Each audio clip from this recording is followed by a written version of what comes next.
The Frankfurt deal was finally closed. 6 grueling days of negotiations, and I'd secured the European expansion my boss had been chasing for 2 years. My body ached from the 9-hour flight, but triumph pulsed through me as I steered my rental car toward my parents' suburban home. My suitcase waited in the trunk. I'd promised Mom I'd stop by before heading to my apartment, knowing she'd want to hear about my trip and probably force-feed me something homemade. The setting sun painted the familiar neighborhood in amber hues as I turned onto Maple Street. I pulled into the driveway, noticing Dad had finally trimmed the overgrown bushes flanking the garage. Little victories. My black pumps pinched as I stepped out, smoothing my charcoal pencil skirt. The flight had wrinkled my silk blouse, but I still looked every inch the senior financial analyst who'd just landed a career-making deal. I smiled, fishing the garage remote from my purse. I'd stored my Challenger here while traveling, safer than street parking at my apartment complex. The familiar click as I pressed the button, the mechanical whir as the door lifted. Then nothing but empty space where my car should be. No, no, no. The words tumbled out as my stomach plummeted. The garage stretched before me, barren except for Dad's lawnmower and Mom's gardening supplies. My fingers went numb. The remote clattered to the concrete as I dropped my suitcase and rushed toward the house. This couldn't be happening. Not my car, not my Challenger. I burst through the side door into the kitchen. They were waiting for me, Mom, Dad, and my sister Kendra seated around the oak table like they were staging an intervention. The silence hit me first, then the guilt radiating from each of them. Dad couldn't meet my eyes. He stared at his calloused hands spread flat on the table. Avery, honey. Mom's voice carried that sugary tone she used when breaking bad news. Don't overreact. Where's my car? The words scraped my throat. Kendra straightened her shoulders, confidence plastered on her face like one of her makeup tutorials. It's just temporary, Av. I'll pay it all back. Pay what back? My voice dropped dangerously low. Where is my Challenger? Mom glanced at Dad, who still wouldn't look up. We had to make a tough decision, sweetie. Kendra needed startup capital for her business, and we took it to Cornerstone Pawn. Dad finally spoke, his voice rough. Got $45,000 for it. The room tilted sideways. You did what with my car? It's a loan against the car, not a sale. Kendra jumped in. Once my cosmetics line launches, I'll pay it back with interest. You'll have your car back in no time. My mind flashed to the endless nights I'd spent hunched over spreadsheets at Bridgewater Capital. 70-hour weeks for 6 years straight. Saying no to vacations, to a better apartment, to everything while I saved. I remembered Grandpa's weathered hands guiding mine over the engine of his friend's Challenger when I was 9. These machines aren't just transportation, Avery girl. They're dreams made solid. His eyes had crinkled with absolute certainty. Someday you'll have your own beauty. Just be patient. The day I'd finally driven my Challenger home, tears had streamed down my face. Not just for the glossy black paint or the rumble of the engine, but for what it represented. Proof that my sacrifices meant something. My cosmetics startup is revolutionary, Kendra was saying, flipping her hair over her shoulder. I've developed a formula that, I don't care if you've discovered the fountain of youth in a bottle. My voice cut through her pitch. That car wasn't yours to take. Mom's lips thinned. Now Avery, family helps family. You make plenty of money at your job. Kendra needs this chance to succeed. So you used my spare key? And my title? The betrayal burrowed deeper with each realization. You committed fraud. Dad flinched. We're your parents, Mom countered. We've always supported both our girls equally. A bitter laugh escaped me. Equally? That's what you call this? My phone buzzed in my pocket. I pulled it out automatically, glancing at the notification. My insurance company alerting me to a lien placed against my vehicle. Ice replaced the fire in my veins. This wasn't just about money. This wasn't even just about my dream car. This was about respect, something my family had never given me. You have 30 days, I said, my voice steadier than I felt. 30 days to get my car back, or I'm pressing charges for fraud and theft. Charges? Mom gasped. Against your own family? Family doesn't steal from each other. I turned toward the door. 30 days. Their shocked expressions followed me as I walked out, slamming the door with enough force to rattle the family photos on the wall. Photos that suddenly seemed like fiction, smiling faces hiding the truth that in this family, my dreams had always been considered disposable. The pawn shop reeks of desperation and cheap air freshener. I straighten my blazer, trying to look like a woman who belongs here rather than one whose world is collapsing. My reflection in a dusty display case shows mascara tracks I missed washing away this morning. Miss Martin. The pawnbroker Gordon, according to his name tag, slides paperwork across the counter.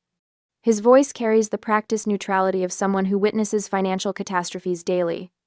Your vehicle was brought in 5 days ago. Loan amount $45,000, plus our standard fees.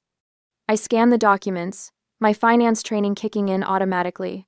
$3,000 in fees? That's practically predatory. 5. Gordon's face remains impassive. Classic car market's volatile. We take risks. And if the loan isn't repaid? After 35 days, we auction the vehicle. He taps a paragraph of fine print. Full payment required by October 3rd. $48,000 total. My stomach twists as I flip to the next page. There it is, my signature. Except it isn't mine. The forgery is close enough to fool the pawn shop but misses the slight upward curve I always make on the final N. This isn't my signature. Gordon's expression shifts slightly. Ma'am, if you're suggesting fraud, I'm not suggesting, I'm stating. I pull out my driver's license, then a recent work contract. Compare them. He studies the signatures, discomfort growing visible. I'll need to speak with my manager about this. Please do. And while you're at it, pull the security footage from when this transaction happened. My voice sounds calmer than I feel. I was in Frankfurt, Germany. 20 minutes and one manager later, the reality settles like concrete in my chest. My parents committed actual fraud, criminal fraud. The kind people go to jail for. We can file a police report right now, the manager offers. The word police makes my throat close. I need time to think. Back in my apartment, I sink onto the couch, still wearing my coat. On the coffee table sits a family photo album I haven't opened in years. I pull it onto my lap, fingers trembling slightly as I flip through plastic-covered memories. There's Kendra's sweet 16, a garden party with 40 guests, a professional photographer, and a cake taller than she was.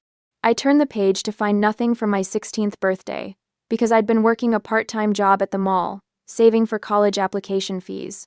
I flip forward. Kendra's high school graduation, where Dad rented a limousine. My college graduation ceremony, empty chairs where my parents should have been. Their flight mysteriously canceled despite clear weather. They'd made it to Kendra's dance recital the very next day. Christmas 2018 stares back at me, Kendra standing beside a red Volkswagen with an enormous bow, while I clutch a department store sweater to my chest, smiling that tight smile that doesn't reach my eyes. The pattern stretches across years, across milestones, across dreams, not just subtle favoritism, but consistent sacrifices, my sacrifices to elevate Kendra. My phone rings, startling me. Uncle Harvey's name lights up the screen. I just heard, he says, skipping hello. Your mother called, trying to spin it their way. And what way is that? I ask, suddenly exhausted. That you're overreacting. That family helps family. His disgusted snort carries through the phone. This isn't right, and you know it. I do know it. Tears threaten again. I just didn't think they'd go this far. What are you going to do? I don't know yet. After we hang up, Aunt Patricia calls Dad's sister, always the peacemaker. They were just trying to help Kendra succeed. She pleads. Gerald feels terrible. Can't you find some compassion? The doorbell saves me from answering. It's Jessica from work, holding a bag from our favorite Thai place. I brought dinner, she says, taking in my red-rimmed eyes. You look like hell. I laugh for the first time in days. Thanks for the honesty. Over spicy noodles, I tell her everything. Her outrage feels like a balm, someone finally seeing the situation clearly. You know this is criminal, right? She asks, refilling my wine glass. They stole your car. I know. If anyone else did this. But it wasn't anyone else. I set down my fork. It was my family. That makes it worse, not better. Jessica's voice softens. What does your boss say? That family can cut deeper than anyone. I'd broken down in his office earlier, something I'd never done in 6 years at Bridgewater. He's giving me space to handle it. The next morning I text Kendra. Coffee. Noon. The place near your apartment. Just us. She's already there when I arrive, wearing sunglasses despite the cloudy day. Her bouncy confidence from the kitchen confrontation has evaporated. Let me see the business plan, I say, sitting down. What? The business plan. Financial projections, marketing strategy. You know, The documents any legitimate startup would have before seeking investment. She fidgets with her coffee cup. It's more fluid than that. Creative businesses. Stop. I hold up my hand. Show me what you have. Actual documents. What she pulls from her bag is pathetic. A mood board of makeup looks, a list of potential product names, and crude sketches of packaging. No supplier contracts, no formulation specifics, no financial modeling. This is it? My voice drops dangerously low. This is what you stole my car for? Plays now. I just needed a chance to prove myself like you did. Her lower lip trembles. Everyone always talks about how successful you are, how responsible, how I should be more like you. I earned my chance, I say, each word deliberate. I didn't steal someone else's dream. Her shoulders slump. I thought once the business took off, I could pay you back with interest, make everyone proud. And now? The first shipment arrived yesterday. She removes her sunglasses, revealing puffy eyes. Half the containers were cracked. Customers are already complaining online. The formula separates after a few hours. Her voice cracks. Everything's falling apart. My phone buzzes with a text. From Kendra. I look up at her, confused, then back at my phone. I need more money to fix this. Just a little more. Please, Avery, I'm desperate. She's watching me read it, her expression pleading. I set my phone face down on the table. Not a penny more, I say. You fix this, or we all lose. Her face crumples. I don't know how. For one dangerous moment, I feel the old pull, the family expectation that I'll clean up the mess, fix the problem, be the responsible one. Then I remember my empty garage and the forged signature. You better figure it out fast, I say, standing up. The clock is ticking. 10 days after the garage revelation, Kendra's business lies in ruins. I track her spectacular failure while trying to focus on my own career, watching each disastrous update ping my phone like clockwork. Day 3. Suppliers refusing further shipments after bounced payments. Day 5. Refund demands flooding her social media. Day 7. Business account frozen by the bank. Day 10. Kendra barricaded in her apartment, ignoring everyone's calls. I stare at my computer screen in my office at Bridgewater Capital, the Frankfurt acquisition documents blurring before my eyes. The deal I'd spent 6 months orchestrating now hangs by a thread because I can't focus. My mind keeps circling back to the empty space in the garage where my challenger should be. My desk phone rings. It's my boss, Director Palmer. Avery, I need those final projections by 4. His voice carries that edge of concern that's been growing over the past week. You look exhausted. Everything okay at home? I force a professional smile into my voice. Everything's fine. You'll have those projections within the hour. The lie tastes bitter. Nothing is fine. My family betrayed me. My sister's business is imploding. And my career might follow if I can't compartmentalize better. When Sunday arrives, I park my rental at the curb outside my parents' house instead of in the driveway. A small rebellion, but it feels necessary. The familiar smell of pot roast Mom's peace offering wafts from the kitchen as I enter. Dad sits at the table, shoulders slumped under an invisible weight. Mom fusses with the china plates, the good ones reserved for Christmas and crises. Kendra arrives late, her designer sunglasses hiding puffy eyes, her confident stride replaced by something slower, smaller. Let's eat while it's hot, Mom says, serving Dad first as she always has. We sit in silence, broken only by the scrape of forks against plates. I cut my meat into precise squares, focusing on the pressure of knife against ceramic to keep from screaming. Mom breaks first. Kendra's having a difficult time with her business. She pats Kendra's hand. Everyone fails sometimes. I set down my fork. This isn't about failure. It's about theft. We thought we were helping, Dad says quietly, the first words he's spoken since I arrived. His weathered hands tremble slightly as he reaches for his water glass. We wanted Kendra to have her chance. At my expense, the words come out sharper than intended, slicing through the pretense. You didn't just take a car, you took everything it represented. Kendra flinches. Honey, it's just a vehicle, Mom begins. It was 6 years of overtime and missed vacations. It was Grandpa's legacy. It was the one thing I had that proved all my sacrifices meant something. My voice remains steady while something wild and wounded thrashes inside my chest. And you took it without a second thought. The doorbell rings. Relief floods Mom's face at the interruption until Dad returns with Uncle Harvey behind him. My father's older brother fills the doorway with his broad shoulders and trademark scowl. "What the hell were you thinking, Gerald?" Harvey demands without preamble. His eyes find mine across the room. "Avery called me." Mom's spine stiffens. "This is a family matter, Harvey." "Exactly why I'm here." He pulls out the chair beside me. "Someone needs to speak for the member of this family you're throwing under the bus." Dad's face reddens. "Now wait just a minute." "No, you wait." I reach for my briefcase beside the chair. The leather feels cool against my fingertips as I extract the folder I prepared yesterday. "We need to talk about what happens next." I place 3 printouts on the table: vehicle title, fraud statutes, pawnshop regulations, and sentencing guidelines.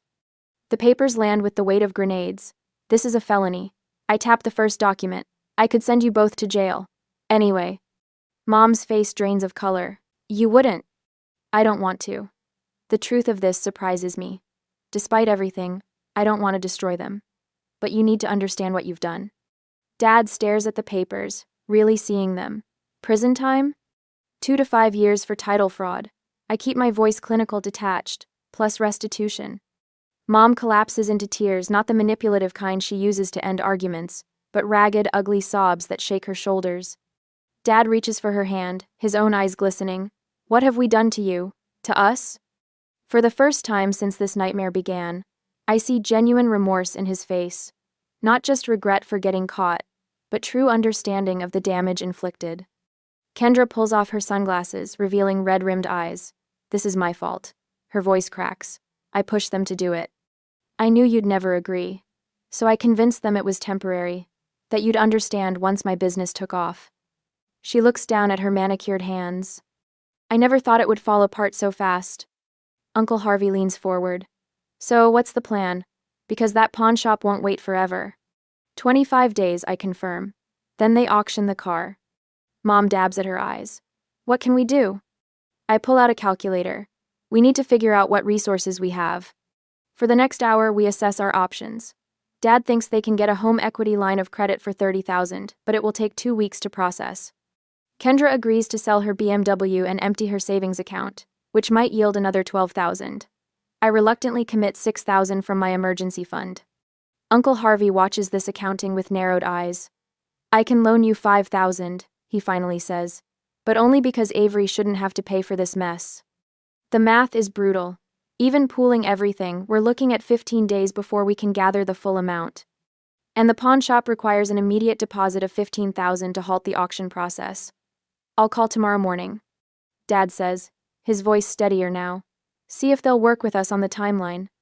When I leave, the weight on my chest hasn't lifted, but something has shifted. The betrayal remains, but now there's a path forward, difficult, uncertain, but visible. Back in my apartment, I sit on the edge of my bed, a framed photo in my hands. My grandfather stands beside a gleaming black Challenger, his arm around 12-year-old me. The summer light catches on the chrome bumper and in his smiling eyes. "Cars are just metal and chrome, Avery girl," he told me once. "It's what they represent that matters." In the stillness of my apartment, I finally understand what he meant. This fight isn't just about getting my car back. It's about demanding the respect I've earned. It's about teaching my family that my dreams matter as much as Kendra's. I pick up my phone and dial my parents' number. Dad answers on the first ring. "I'll help," I tell him, my voice steady. "But things will never be the same." The silence stretches between us, filled with everything we can't undo. "I know," he finally says. "We'll make this right, Avery. I promise." I end the call without saying goodbye. Some promises come too late to be comforting, but I'll take action over words any day. Tomorrow, we start the fight to reclaim what's mine, not just a car, but my place in this family. Kendra stares at her reflection in the boutique's mirrored wall, fingering the delicate silk of her favorite Hermes scarf. Her collection, once her pride, now laid across the counter for appraisal. The shop owner studies each piece through narrow glasses, her lips pursed in calculation. "I can offer $8,000 for the lot," she says, not looking up. Kendra swallows hard. These pieces cost her over $15,000. But the pawnshop's deadline looms larger than her pride. "Done," she whispers, watching as the woman writes the check. Across town, Dad shuffles into the warehouse manager's office, arthritis flaring in his knees. Night shift? The manager raises his eyebrows. Gerald, you haven't worked nights in 20 years. Dad sinks into the chair across from him. Just temporarily. Need the differential pay. The manager studies the shadows under Dad's eyes. This about that car situation your brother mentioned? Dad nods once, jaw tight. Family business. Starting Monday then. He slides the paperwork across. Hope it's worth it. At home, Mom wraps Grandma's silver candlesticks in tissue paper, hands trembling. These pieces survived the Depression, witnessed 50 years of family celebrations. She places them carefully in a box with the pearl necklace Dad gave her on their 25th anniversary. The pawnbroker at Fletcher's barely glances at the items before offering $3,000, barely enough to cover next week's interest payment. My own sacrifices come in lost sleep and skipped meals.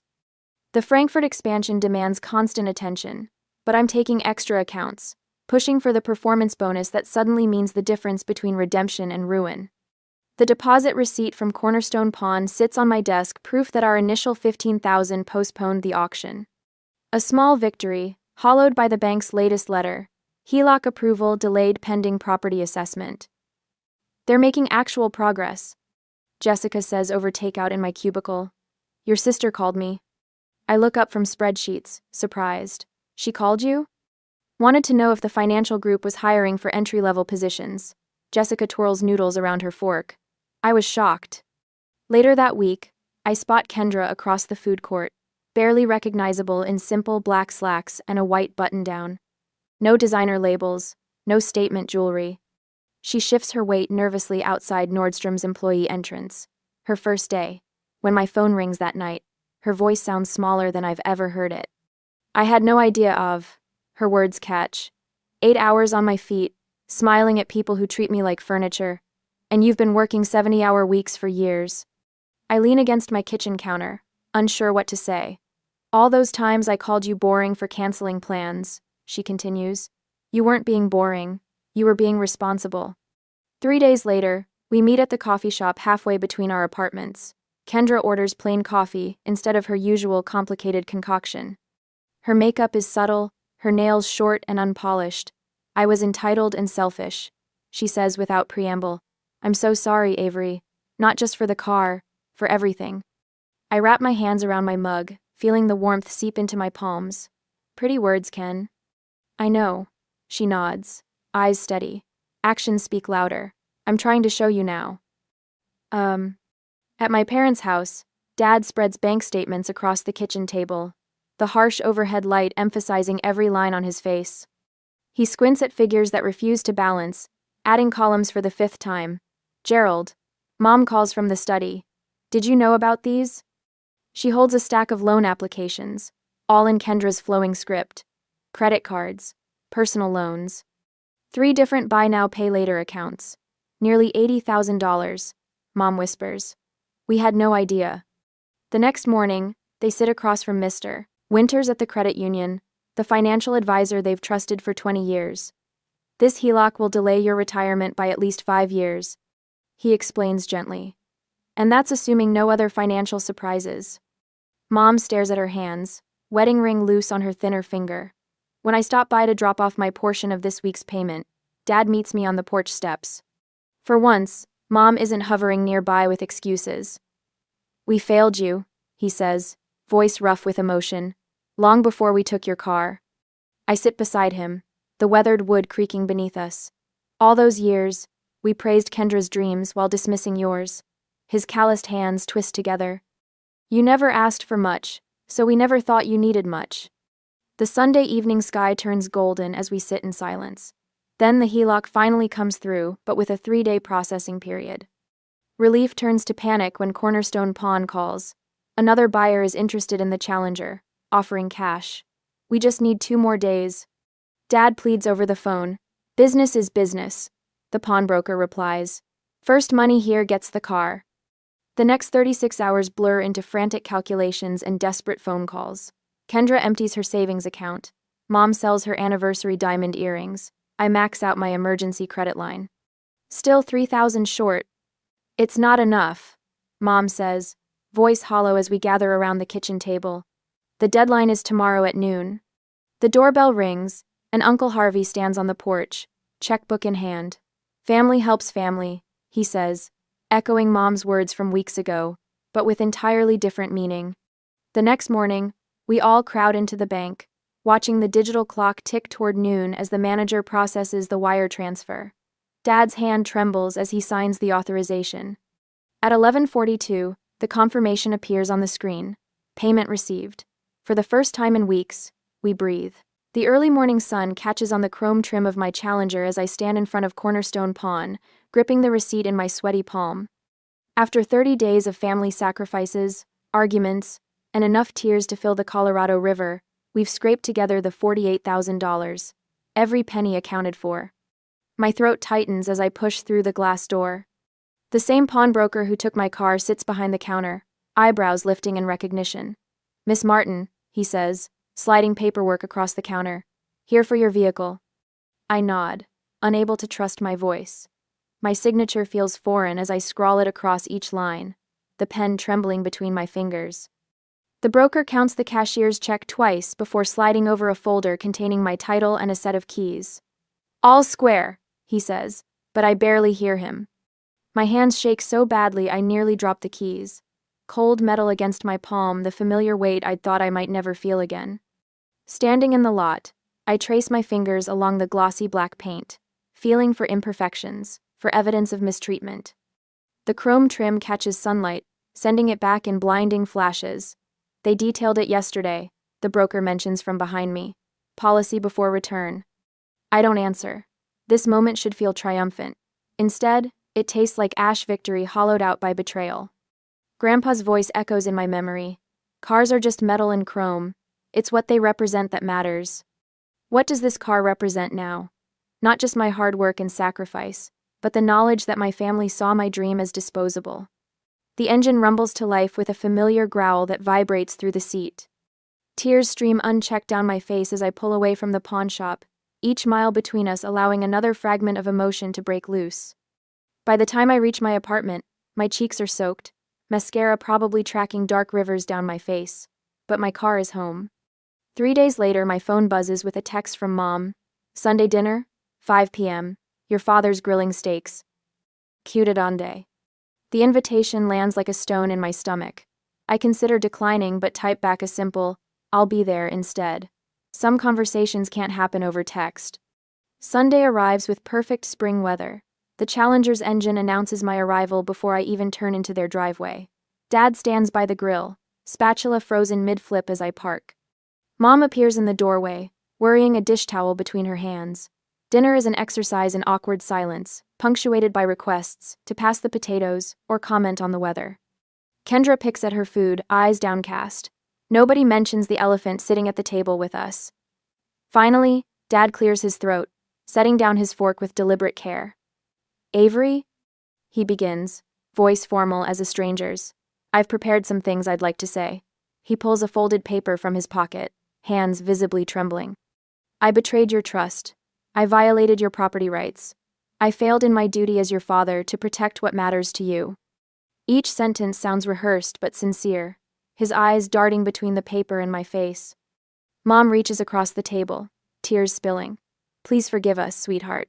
We were wrong. So terribly wrong." Kendra straightens in her chair. "I've been working at Macy's for 3 weeks now," she says, pulling out a small notebook.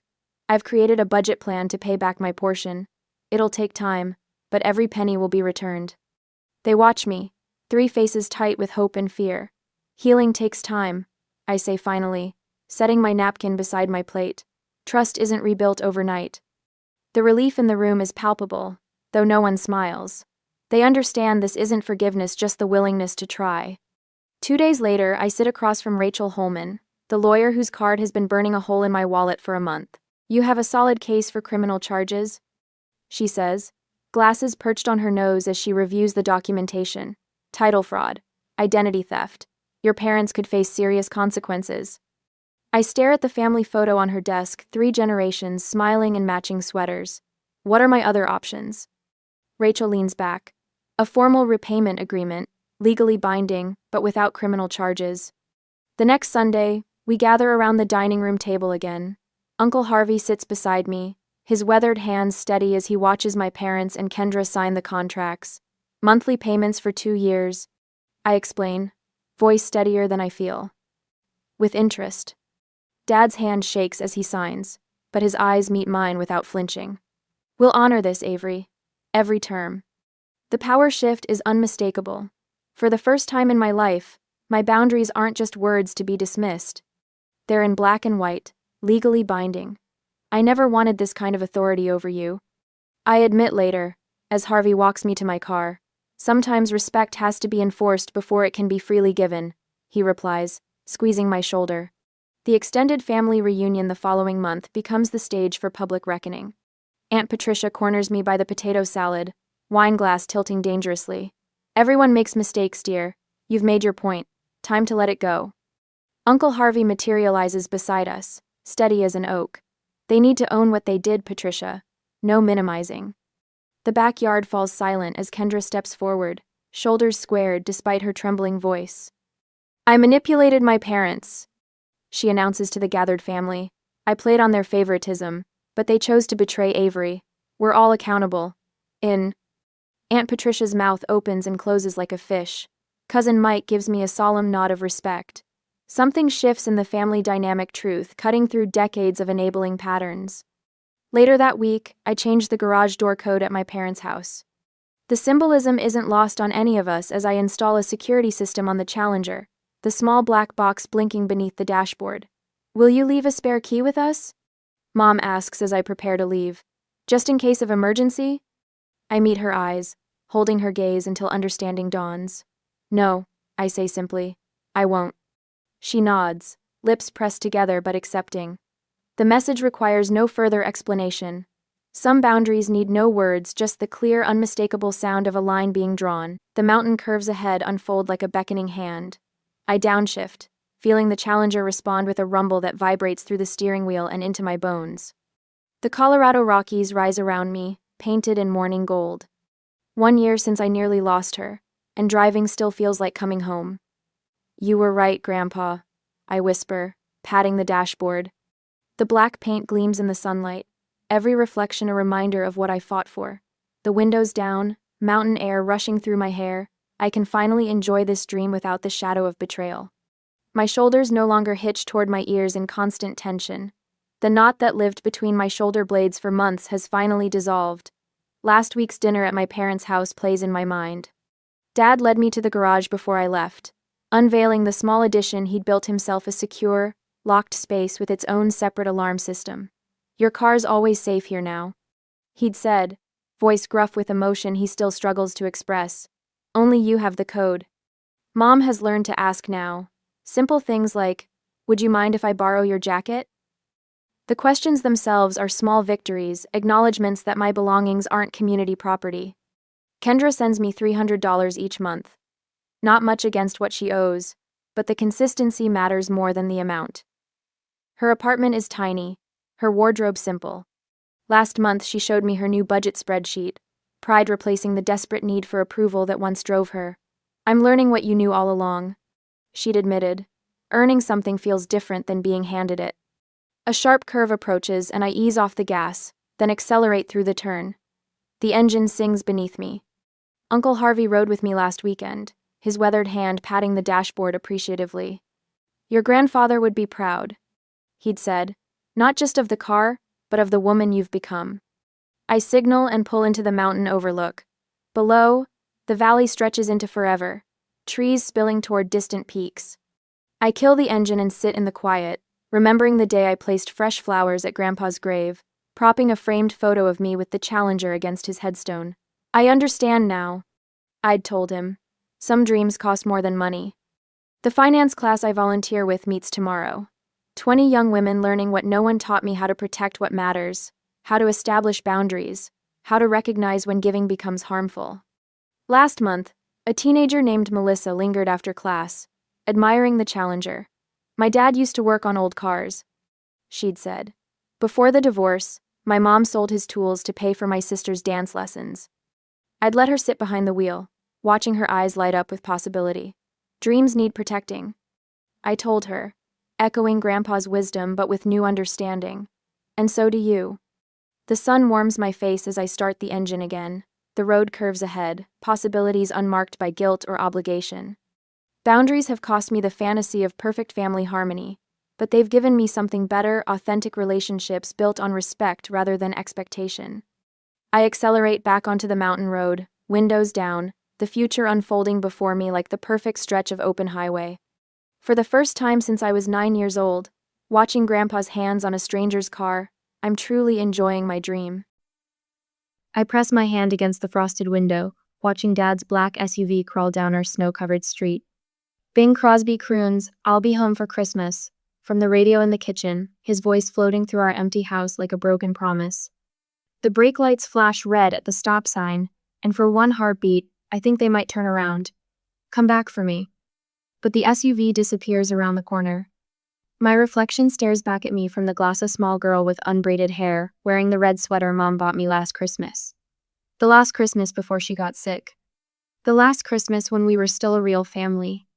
Oliver, Tiffany's golden retriever, whines at my feet. I wipe my face with my sleeve, refusing to admit these are tears. 9-year-olds don't cry. That's what Dana always says when she catches me sniffling in my room, staring at Mom's picture. Just us now, boy. My voice sounds strange in the quiet house. The Christmas tree blinks in the corner, ornaments Mom and I made together catching the light. An angel, a star. A picture frame with my gap-toothed first-grade smile. 2 hours ago, I stood in the same spot, watching Dana pack the car while Tiffany lounged in the passenger seat, texting on her new phone. "Why can't I come too?" I'd asked, trailing Dad into the garage. "The resort has skiing lessons for kids. I could learn." Dad wouldn't look at me. He kept rearranging the suitcases in the trunk, his movements jerky. "Someone needs to watch Oliver." Dana cut in, her voice sharp as winter wind. "We can't board him this time of year. Every kennel is full. But we'll bring you something nice from Aspen." Dad finally turned around, but his eyes fixed somewhere over my shoulder. "Maybe one of those snow globes you like." I wanted to remind him I haven't collected snow globes since Mom died. That was last year's Melanie. But the words stuck in my throat as Tiffany smirked from the car. "It's only 5 days," Dana said, checking her lipstick in her compact mirror. "You know where the emergency numbers are? Mrs. Peterson next door will check on you. There's pizza money in the kitchen." 5 days.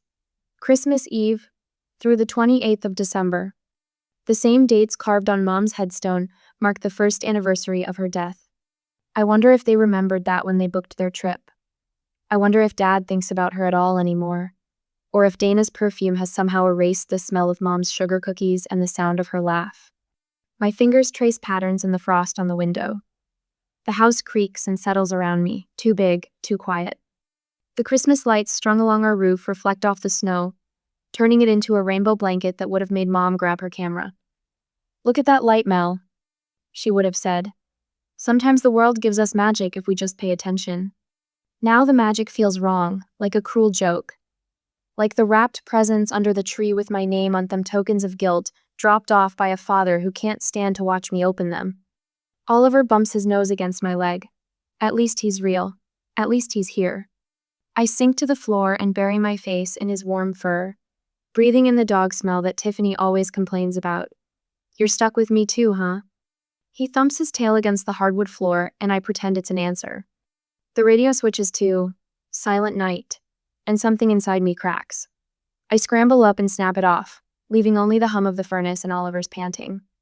In the sudden quiet, I can hear the truth I've been trying not to face since Dad married Dana 8 months ago. This isn't my family anymore. I'm just the leftover piece that doesn't fit the new picture. My legs carry me to the living room where I curl up on the floor beside Oliver. The Christmas tree lights dance across the ceiling, red and green and gold, like the ones in the hospital room where I last held Mom's hand. She made Dad promise to take care of me, to make sure I knew I was loved. I wonder if 9 is old enough to understand that some promises break as easily as the ornaments I'm not supposed to touch. That sometimes the people who should love you most can drive away into the snow without looking back. Oliver sighs and rests his head on my lap. Together we watch the lights blink in the darkness, 2 unwanted creatures keeping each other company on Christmas Eve. And somewhere between one breath and the next, I realize this moment is changing everything, not just Christmas, but what family means, what love means, what I mean to the people who should care the most. Would you know, at 9 years old, that this moment was redefining what family meant forever? Maybe not, but you'd feel it in your bones, in the quiet of an empty house, in the way your father's car disappeared into the snow without a backward glance. And you'd never forget it. The photos spill across my lap, bright squares of happiness I wasn't part of. Dad, Dana, and Tiffany on the ski slopes, their matching blue parkas making them look like a perfect family unit. Tiffany caught mid-laugh while Dana adjusts her goggles. Dad grinning wider than I've seen since Mom died. I found the envelope stuffed in Dana's coat pocket while putting away the laundry. The timestamp in the corner reads the 26th of December, the 2 days after they abandoned me here with Oliver. My fingers trace the edges of another photo. The three of them posed at a fancy restaurant, someone's half-empty wine glass glinting in candlelight. No empty chair where a fourth person should be. No space left for the daughter they forgot. The front door bangs open, startling me so badly I scatter the photos across my bedroom floor. "Melanie?" a familiar voice calls out. "Where are you, sweetheart?" "Aunt Lynn, my mother's sister." "Upstairs," my voice cracks. Footsteps thunder up the stairs, not just Lynn's, but someone else's too. My teenage cousin Harper appears in the doorway first, her eyes widening as she takes in the scene. Me surrounded by scattered vacation photos, still in my pajamas at 2 in the afternoon, alone in a silent house, 3 days after Christmas. "You're here alone?" Harper's voice rises in disbelief. Lynn pushes past her, dropping to her knees beside me. Her hands cup my face, thumbs brushing away tears I didn't realize were falling. "Oh, baby girl, how long?" "Since Christmas Eve." The words come out small. "They went to Aspen. Someone had to watch Oliver." Lynn's face does something complicated, grief and fury warring beneath her carefully controlled expression. She pulls out her phone, punching numbers with trembling fingers. It rings twice before Dad answers. "She's 9 years old, Gregory." Lynn's voice vibrates with controlled rage. "What were you thinking?" I can't hear Dad's response, but Lynn's fingers tighten around the phone. "The resort wouldn't allow more than 4 people? That's your excuse for leaving your daughter alone at Christmas?" A pause. "No, Gregory. Mrs. Peterson checking in occasionally is not adequate supervision. She's a child, not a houseplant." Harper sits beside me, gathering the photos. Her jaw tightens as she flips through them. "Some family vacation," she mutters. 4 days later, they return with a whirlwind of suitcases and shopping bags. A snow globe appears on my Drosera plastic skier trapped in perpetual motion. "See? Dad won't meet my eyes. We remembered." "The dog looks fine," Dana announces, inspecting Oliver with clinical detachment. "So what's the problem?" She doesn't wait for an answer before clicking upstairs in her expensive boots. Dad retreats to his study, door closing with familiar finality. Only Tiffany lingers, smirking as she drops her designer coat on the floor. "Hang that up for me, will you? Since you're already doing laundry." The next 2 weeks establish new patterns. Dana creates charts of chores all assigned to me. Tiffany's room expands, claiming Mom's old sewing nook, while my space shrinks to accommodate her overflow. When school shopping comes around, Tiffany gets hundreds for trendy brands. I get $40 at Target and Dana's lecture about budgeting. But something else shifts too. Every Sunday, Lynn's car appears in our driveway at exactly noon. "Family lunch," she announces, brooking no argument from Dana or Dad. She drives Harper and me to her house, where photos of Mom still hang on the walls and nobody times how long I take to fold towels. The final bomb drops 3 weeks after their return. I'm dusting the living room shelves, the ones that once held Mom's entire photo collection. The silver frames, the candid shots, the professional family portraits all gone. My hand shakes as I open the bottom drawer of Dad's desk. There they are, stacked like discarded paperwork. Mom's smile buried under tax returns and old magazines. I stand there, holding a photo of Mom and me at the beach, her arms wrapped around my shoulders as we laugh at something long forgotten. The drawer feels like a coffin, each photo another nail sealing away the person I used to be daughter who belonged somewhere. Would you know what it feels like, watching yourself be erased one small piece at a time? Like a photo left in sunlight, edges fading until only a ghost remains. But ghosts can't fold laundry or babysit dogs or make themselves invisible when Dana sweeps through rooms, rearranging our lives to better fit her vision. I close the drawer without returning the photo. This one at least they can't have. This piece of who I was, who we were, stays with me. Because sometimes the only way to keep existing is to hide the parts of yourself they want to erase. Human nature. We want to fix what's broken. But what happens when the broken thing is your place in a family? When the people who should guide you through grief instead paper over it with new paint colors and stepsisters and crystal snow globes that mock everything you've lost? You learn to be invisible. You learn to fold yourself smaller and smaller until you barely cast a shadow. You learn that love, real love, doesn't demand this kind of disappearing act. You learn that sometimes family is found in Sunday dinners and fierce aunts and cousins who look at vacation photos and see not just what's there but who's missing. And maybe, just maybe, you learn that being erased from one story means you're free to write yourself into another. But not yet. Not at 9 years old, standing in a too quiet house with a stolen photo and a heart full of questions no one will answer. For now, there's only the next chore chart, the next dismissive glance, the next small death of belonging. And somewhere, in a drawer full of forgotten moments, a little girl at the beach keeps laughing with her mother, forever caught in a time when she still knew exactly where she belonged. Now, 8 years later, she lost her place. The laundry basket digs into my hip as I climb the stairs. 8 years of practice, and these weekly mountains of other people's clothes still make my arms ache. Dana's voice floats down from her bedroom, tapping out orders on her phone between complaints about the cleaning service she fired last month. Who needs a service when you have me? I sort the clothes into piles on my bed. Tiffany's designer labels, Dana's silk blouses, Dad's button-downs, my own worn t-shirts and jeans barely take up a corner. The familiar rhythm of fold, smooth, stack, carries me away until Dana's sharp intake of breath cuts through my concentration. What are you doing? She stands in my doorway, arms crossed. Those aren't properly folded. Look at these creases. My hand's still on Tiffany's cashmere sweater. I'm doing it the way you showed me. Too slowly. She snatches the sweater, refolds it with quick, aggressive movements. This should have been done an hour ago. How will you ever manage your own household if you can't handle basic tasks? From downstairs, Tiffany's laugh rings out over the sound of her reality shows. The same show she's been watching all day while I clean her bathroom, scrub her makeup stains off the sink. I have homework, I say, the words barely a whisper. Homework? Dana's voice rises. Your contribution to this household comes first. Your father works hard to provide for you, and this is how you repay him? With excuses and sloppy work? Dad's study door clicks shut down the hall. He heard. He always hears. But the door stays closed. I'm sorry, I say, reaching for another shirt. I'll work faster.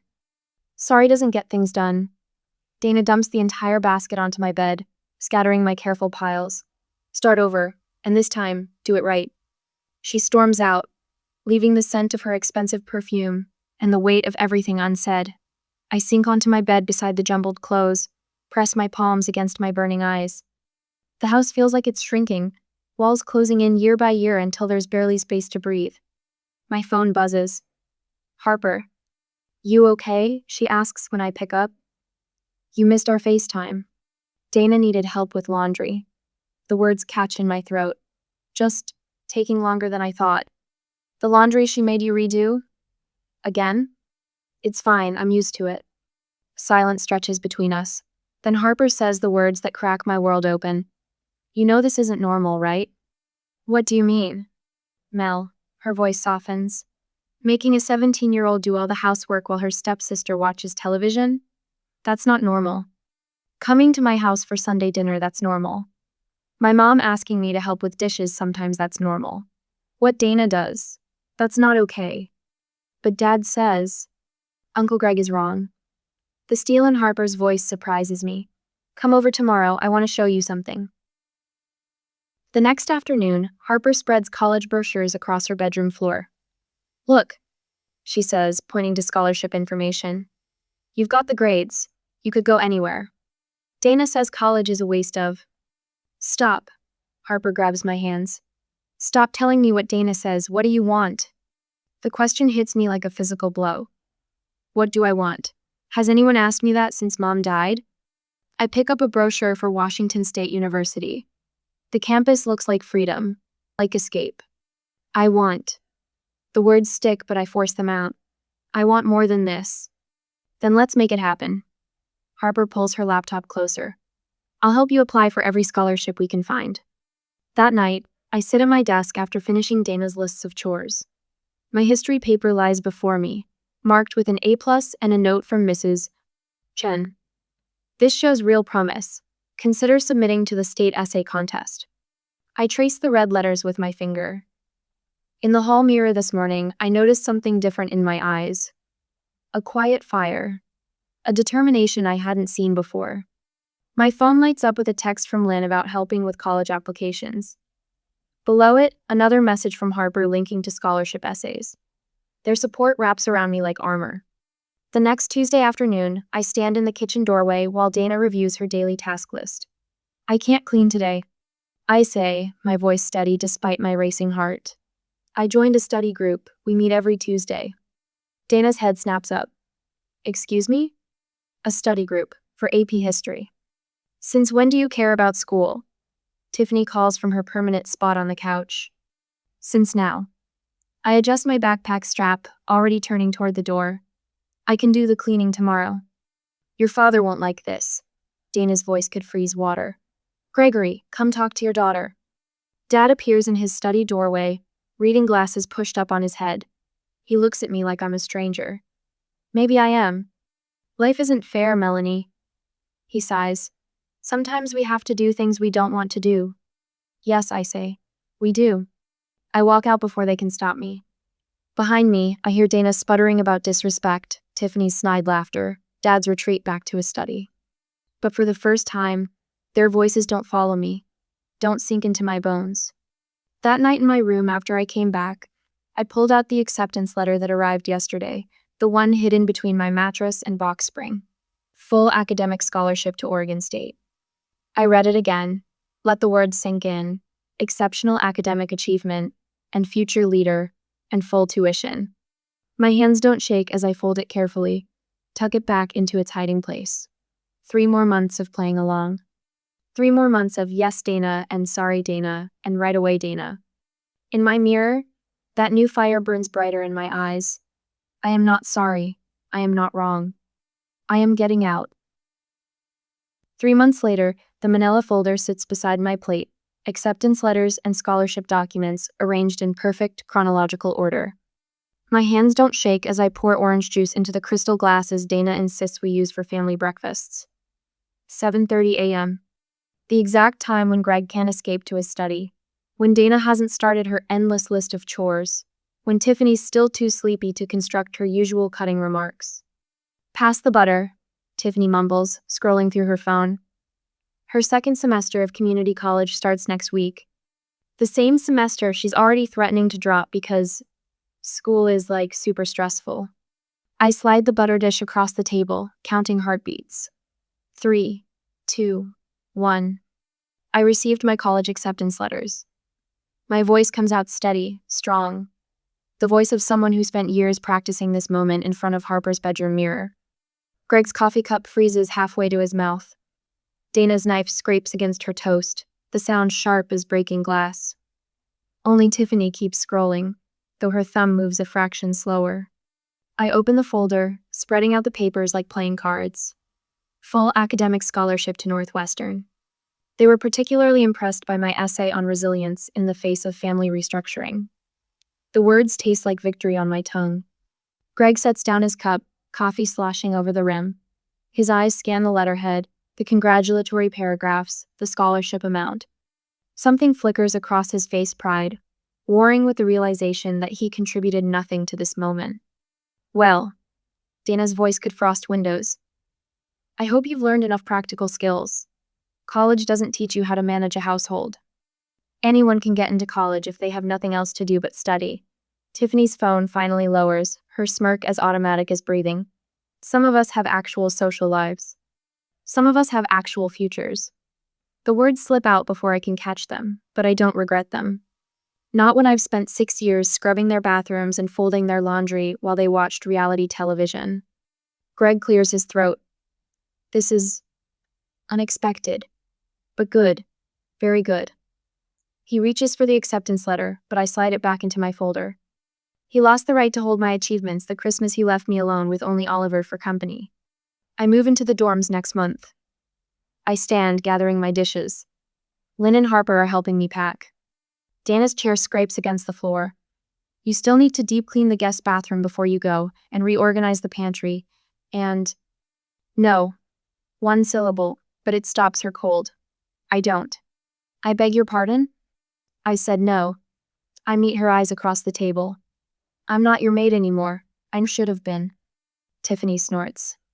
Drama queen much? Mom just wants you to contribute to the household. God knows you've been living here rent-free. The laugh bubbles up from somewhere deep inside, surprising even me. Rent-free? You mean like you? 20 years old and still letting Daddy pay your credit card bills? That's different. Everything about you is different, isn't it? I push back from the table. But not anymore. I'm done being the family servant. Melanie. Greg stands, his face flushed. You're being unreasonable. Dana has only ever... Save it. I tuck the folder under my arm. I've already packed everything that matters. It's true. One small suitcase holds 18 years of life. Mom's photo albums. The journal she gave me 2 weeks before the cancer took her. The straight-A report cards no one bothered to hang on the fridge. The Christmas ornaments we made together that disappeared from the tree the year Dana moved in. I climbed the stairs to my roomy, ever-shrinking room as Tiffany's closet expanded year by year. Lynn's car will be here in 20 minutes. Harper texted earlier. Ready to break free, cuz? The bed's already stripped, the walls bare except for the flip marks where Dana's inspirational posters about hard work and respecting authority once hung. My real treasures lived in a lockbox under the loose floorboard by the window. The same window where I stood at 9 years old, watching their car disappear into the snow. Melanie.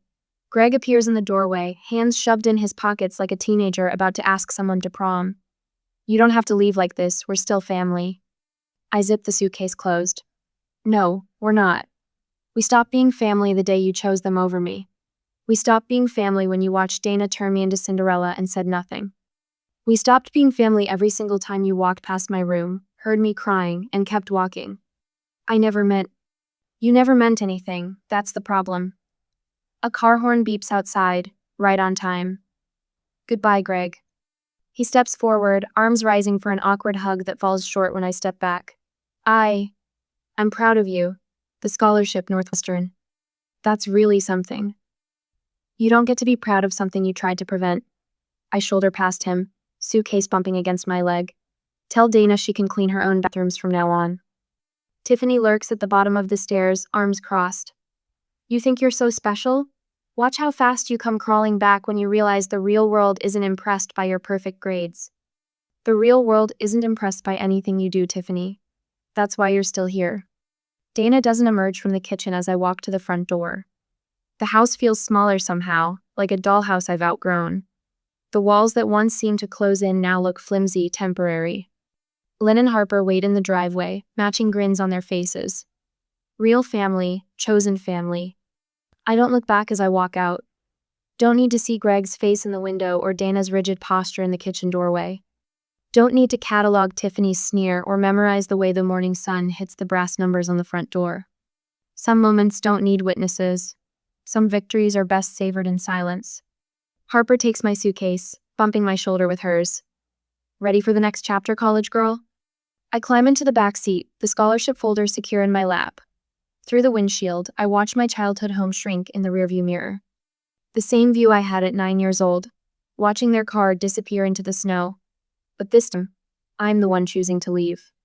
This time, I'm the one who won't look back. Only occasionally did I contact my father during these 6 years after I left home, graduated from college, and got a job. But suddenly he contacted me first a week ago, asking for a meeting. Although I said yes, I knew something was off. Now, the coffee shop window reflects my image charcoal blazer, pressed slacks, hair swept into a sleek chignon. A far cry from the little girl who once pressed her nose against frost-covered glass, waiting for a family that didn't want her. I check my watch, 2 minutes early. Professional, composed. In control. Greg and Dana huddle at a corner table, their faces carved with stress lines I don't remember. Dana's perfect highlights have grown out, showing steely roots. Greg's shoulders stoop beneath his wrinkled button-down. They spot me, straightening like guilty children caught sneaking cookies. Melanie. Greg half rises, uncertain whether to hug me. I slide into the opposite chair, placing my untouched coffee between us like a barrier. You look successful. How's Portland? Dana's smile stretches too wide, too bright. I count their questions silently. 1, 2. Neither asks about my promotion, my new condo, the life I've built without them. The barista calls out drink orders in a steady rhythm while I wait for them to reach their point. We've been trying to reach you, Greg says. I've been busy. The words fall clean and sharp between us. Dana's fingers twist her napkin into a tight spiral. It's Tiffany. Of course it is. My lips curve into what might pass for a smile. What has she done now? She's having a hard time. Dana's voice catches. Real tears glisten in her eyes. They always did come easily when she needed something. She dropped out of college, the credit card debt, $18,000. The number hangs in the air like smoke. Greg leans forward, his voice low and urgent. She's your sister, Melanie. Family helps family. A laugh bubbles up in my throat. I swallow it back, letting the bitter taste fuel my words. When I was 9, you left me alone at Christmas to watch her dog while you went skiing in Aspen. Remember that, Dad. 5 days. The same dates Mom died the year before. His face drains of color. Dana jumps in. That was different. You were always so mature. When I needed help with college applications, you told me to figure it out myself. When I graduated with honors, neither of you showed up. Each memory lands like a punch.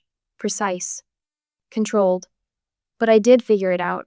I earned my scholarship. I built my career. I made something of myself despite you, not because of you. Melanie, please. Dana reaches across the table. I pull my hands back. We're trying to make things right. No, you're trying to make me fix your mistakes. Again. The coffee between us has gone cold, untouched. Tiffany isn't my sister. She never was. She was just the daughter you wanted while I was the one you had. Greg's desperation leaks through his fractured composure. But we're family. No. I stand, smoothing my blazer. We share DNA. That's not the same thing. I place a $5 bill beside my cup. You made your choices. Live with them. Their shocked faces reflect in the window as I push through the door. The bell chimes behind me, sharp and final. Greg's voice follows me onto the sidewalk. Melanie, wait. I keep walking, heels clicking against concrete. My phone buzzes a text from Greg. Please. Meet me alone. I'm still your father. The sun breaks through clouds, warming my face. I type my response with steady fingers. You stopped being my father the Christmas you left me alone at 9 years old. A weight lifts from my shoulders as I round the corner. Not the burning rage of revenge or the ache of a little girl's broken heart. Just peace. The kind that comes from finally setting down a burden you were never meant to carry. The city stretches before me, full of possibility. Somewhere in my pocket, my phone buzzes again. I don't check it. I already know who I am, where I belong, and what family really means. And it isn't them. So I cut off the contact fully, and focused only on myself for the next 4 years. Now at the present morning, the sunlight streams through the windows of my Portland apartment, catching the edges of the promotion letter pinned to my fridge. Marketing manager at 25. Mom would have been proud.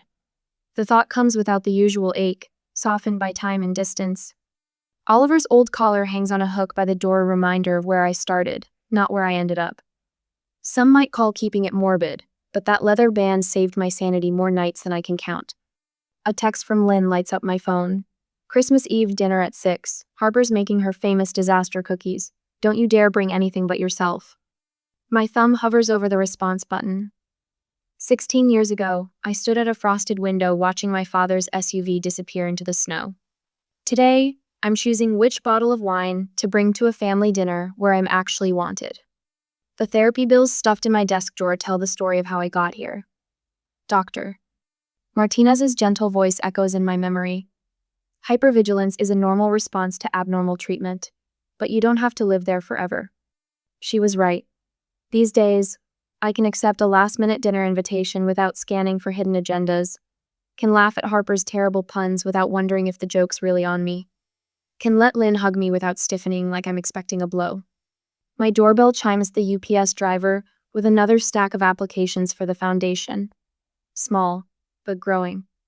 Each manila envelope holds a story like mine. Kids from fractured homes looking for someone to believe in them.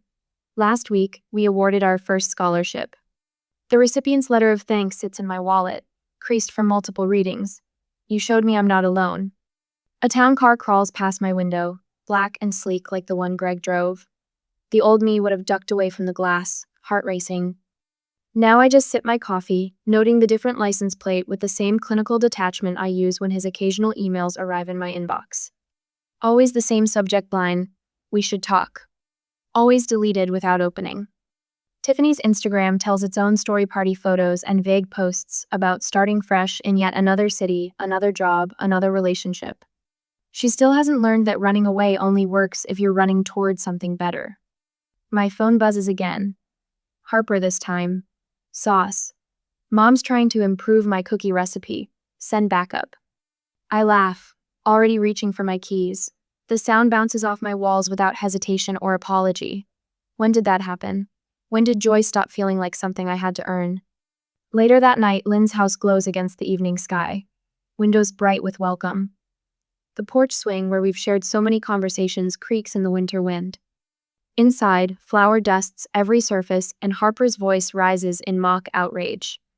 Mom, you can't add wheat germ to sugar cookies.